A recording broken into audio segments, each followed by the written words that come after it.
Since I've started working on this story, I've heard from more than a dozen people by phone and email. I've even had calls in the last several hours from frustrated customers. Over the last week, I've talked with some of these customers who happen to be law enforcement officers, firefighters, and military veterans. They claim Keene is not delivering what they paid for. I paid $900 directly out of my debit. From there, we went to stall tactics. He stalled at every turn.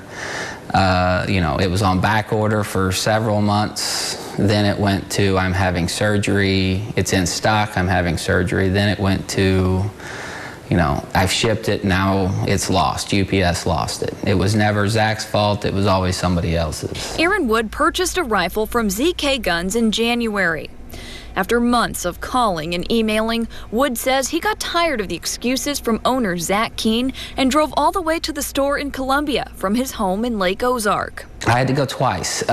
First time he gave me a false receipt, printed up a piece of paper that says, I refunded your card, here's how much I refunded, and it never went into my bank. Wood says he then threatened legal action, and Keene told him to come back to the store to get a cashier's check. So I went down to the bank and gave them the cashier's check, and at first he was not going to cash it, but then he saw it was through Zach, and I made a point that says, look, I've received bad stuff from him already.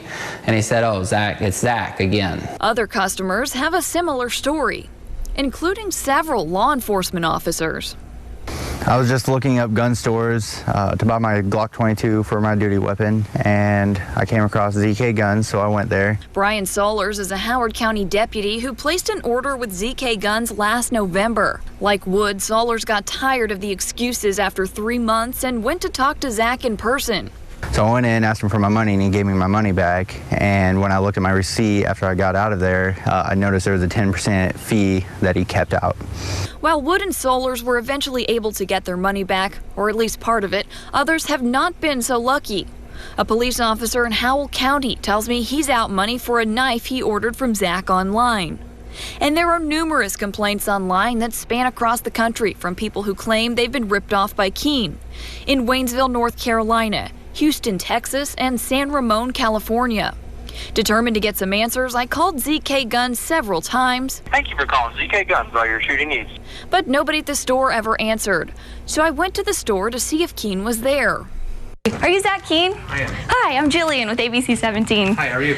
Nice to meet you. Nice meeting you. Hey, I was calling a couple times. I had a couple questions for you. Okay. There's some people trying to get a hold of you that have paid you for some things, and they're having some trouble getting a hold of you. Well, why are you doing a story on it? Because some people are upset that they can't get a hold of you. After going to the back of the store to call his attorney friend, Keene allowed the cameras to come inside. Okay, so the reason I'm here, like I said, there's some people that are having trouble getting a hold of you. They claim they've paid you for a firearm or an accessory.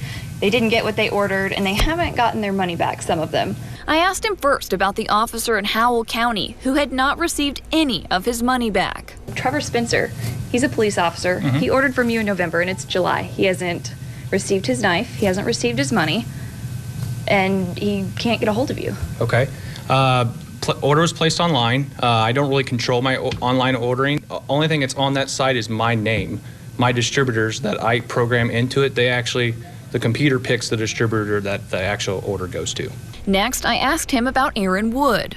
It was a special deal on the ordering, and they just, one thing or another, it just didn't get here in time for him. I asked Keene why no one can seem to get a hold of him. My communication has been lacking lately. That's one thing we're going to focus more on. Some of the people that help me out here at the store don't answer the phone like they're supposed to. So why did it take me coming here for you to look into this? I mean, these people have been calling and emailing you for months. I mean, some of them haven't been doing it for months, but, we had 2 people that have slipped through the cracks, and I apologize, and I will get them taken care of. But it appears to be more than 2 people, according to reviews online and phone calls I've received. So would you say then the reviews online of you lack of communication and people not getting money, is that accurate? No, because some people say they haven't got money and they actually have. After my conversation with Zach, I did some digging into his background. He used to have a ZK Guns shop in Liberal, Kansas that closed years ago. According to court documents, Keene's wages were garnished to pay off a judgment filed last year against him and ZK Guns. That case was settled back in May.